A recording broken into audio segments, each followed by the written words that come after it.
Hey guys, this is Randy from Voices, the world's #1 marketplace for voiceover, and welcome to part 2 of our ear training guide, where we're going to show you guys how to listen more intently to your own auditions to hopefully find, isolate, and eliminate some basic audio issues. So make sure that you have a good set of headphones on or you're in a good listening environment.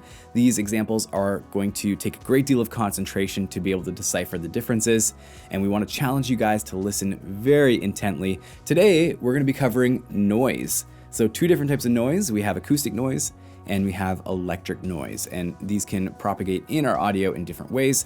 So I want to show you guys those examples. So without any further ado, let's jump into the first example.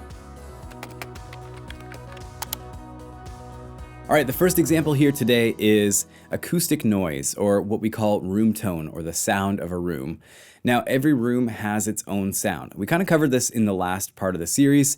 I want to go a bit more into depth about what makes up room tone. So this could be anything from, the light fixtures to the fan that's in the computer, the HVAC that keeps the room cool. It could also be things like the traffic down the road that's vibrating the house slightly. It could be, the subway underneath, the furnace in the building.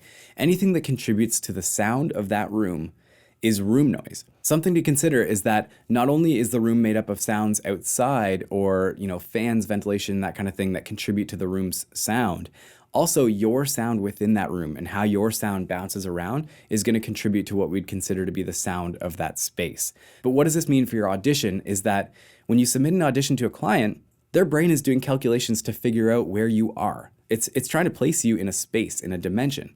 And so a good space is one that doesn't have a lot of indicators to the client of what sort of room you're in. If I'm in a bedroom, you're going to be able to tell them in a bedroom, versus a nice studio like this that has acoustic treatment. It sounds much more polished. So when we deliver an audio file to a client, we want to make sure it's free of any indicators, or many indicators, I should say, that tell them where you are. Still want it to sound natural, like you're in a real space, but you don't want to have reflections or reverberations or, hard surfaces that make the sound bounce around, because they're going to say, oh, okay, I can hear this room. It sounds like it's 6 feet by 6 feet. It's a little box, like all of this long-windedness to say that it's important to objectively listen to your space so that you're not delivering audio files that have these sort of indicators to the client. Okay, so let's take a listen to how a room has an effect on a various sound. In this next example, we're going to hear 3 different audio files. One that was recorded in a small vocal booth, one that was recorded in a medium-sized bedroom with no acoustic treatment or anything like that. And the third example is going to be recorded in a gymnasium. So hopefully it'll be very, very easy to tell the difference between these, but let's take a listen. Introducing Weequilibrium, a productivity app that seamlessly brings together your personal and professional goals into a streamlined schedule that puts your dreams within reach. Introducing Weequilibrium, a productivity app that seamlessly brings together your personal and professional goals into a streamlined schedule that puts your dreams within reach. Introducing Weequilibrium, a productivity app that seamlessly brings together your personal and professional goals into a streamlined schedule that puts your dreams within reach.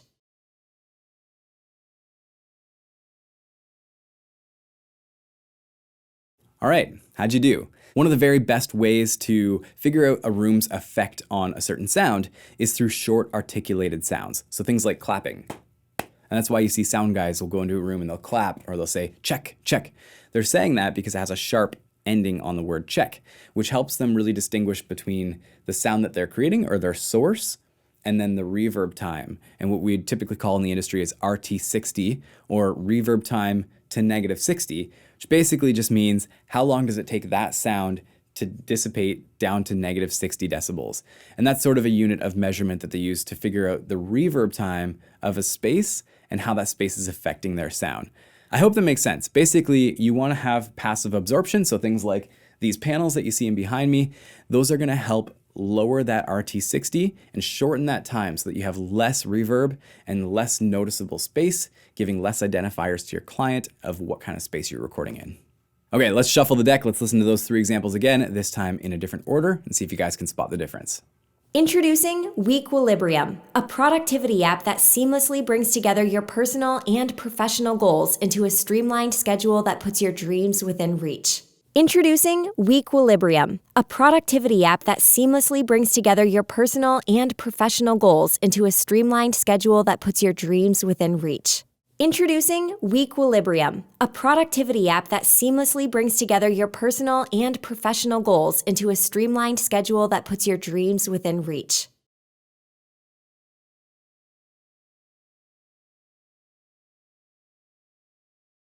All right. Well, it's much easier to hear the effect that reverb has if you're listening between the words. That seems to make it much clearer.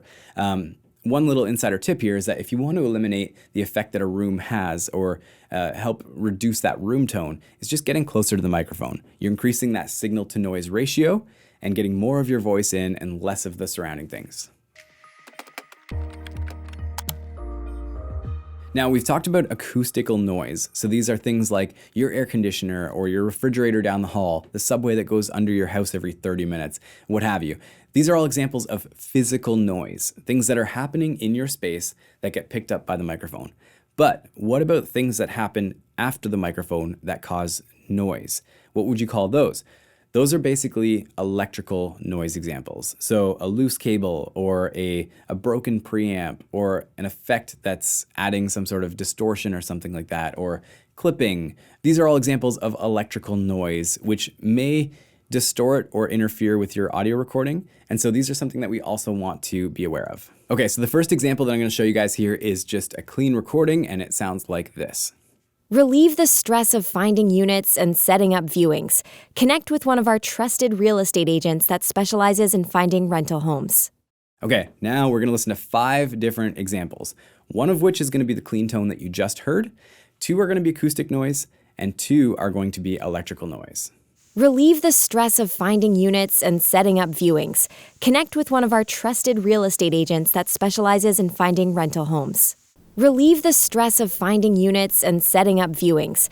Connect with one of our trusted real estate agents that specializes in finding rental homes.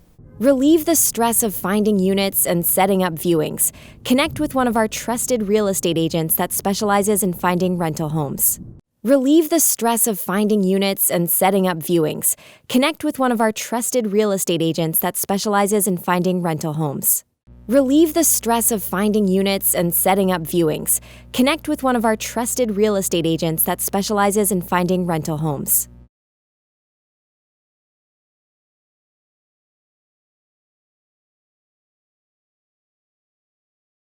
Okay, let's take a listen to those 5 examples again. We're going to mix them up one more time. We're also going to bring down the affected audio. So it's going to be a bit harder to detect this time, a little bit more subtle.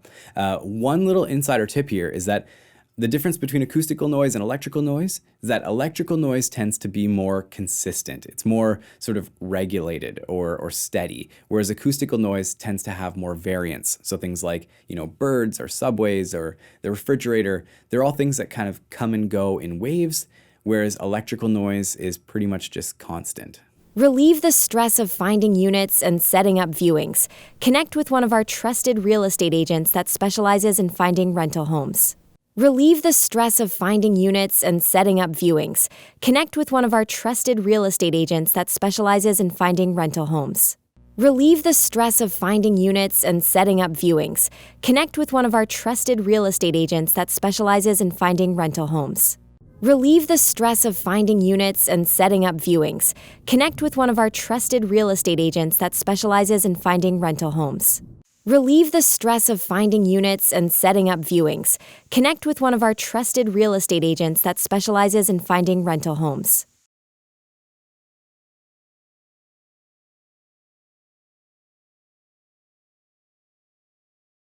Well, I hope that that's clear and it helps you distinguish the difference between acoustic and electrical noise and helps you guys apply that to your auditions. Now, something that we did mention in the last episode is that these audio issues don't tend to live in isolation. In fact, you may have 2 or 3 of these audio issues in some varying capacity within your audio, and it's important to be able to understand which ones you're hearing and how to identify them and eliminate them. And so in this last example I'm going to play for you, we're going to do one that's just the clean bass file again, so you can sort of recalibrate your ear. And then we're going to play an example that has 4 of the 5 audio issues that we've talked about in these 2-part series. And I want to see if you guys can figure out which 4 audio issues are on this file. What's up, guys? Welcome back to Gold Spotters, the pod all about cutting your teeth and getting noticed in the music biz. What's up, guys? Welcome back to Gold Spotters, the pod all about cutting your teeth and getting noticed in the music biz.